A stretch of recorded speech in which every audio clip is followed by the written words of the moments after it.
California Congresswoman Sarah Jacob joins me now. She is a member of the House Armed Services Committee and Foreign Affairs Committee. She met with President Zelensky in Ukraine last month. Congresswoman, thanks for being with us. We saw that the U.S., our allies, are going to remove several Russian banks from SWIFT. Your thoughts on that move?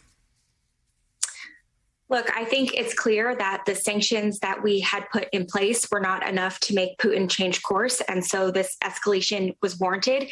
I think the combination of this decision about SWIFT and the restrictions and freezing of assets in the central bank are going to have a severe and devastating consequence on the Russian economy.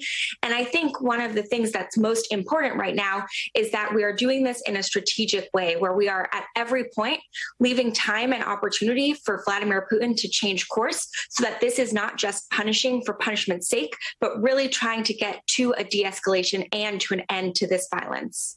So amid calls for ramped up protections for Ukraine, you put out a statement yesterday, Congresswoman, on the dangers of enforcing a no-fly zone over Ukraine, saying in part, quote, "The risks of two nuclear powers going to war are dramatically increased by a no-fly zone." The British Defense Secretary also told Politico a no-fly zone would mean putting, quote, "British fighter jets directly against Russian fighter jets." Talk to us more about the risk of a no-fly zone and any other options there are then to protect Ukraine's airspace.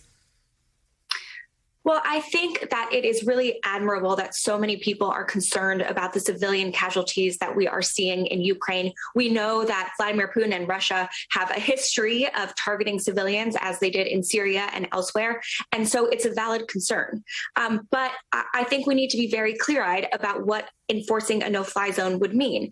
And frankly, the risk of a nuclear war between the United States and Russia would kill so many more civilians than we're seeing in Ukraine right now. And to me, the risk is just too high to put us in that conflict. Now, there are other options. The Biden administration has asked for additional assistance to be sent to Ukraine to continue helping to arm their military, working with our European allies to make sure they have the weapons that they need to be able to try and protect some of their airspace. And we also need to remember that it's not just about what's happening inside Ukraine, but we need to be doing everything we can to provide humanitarian assistance and open our borders and our European borders to the refugees who are fleeing Ukraine for their safety. I am so glad you brought that up because, as I do not need to tell you, there is a major humanitarian crisis unfolding. Are there serious talks among your colleagues in Congress about extending temporary protected status to Ukrainians? It's definitely something that's being considered.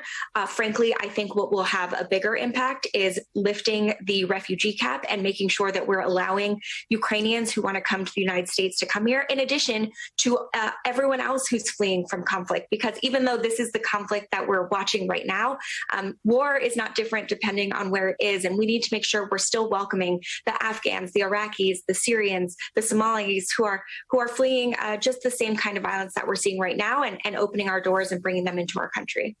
Congresswoman Sarah Jacobs, thank you so much.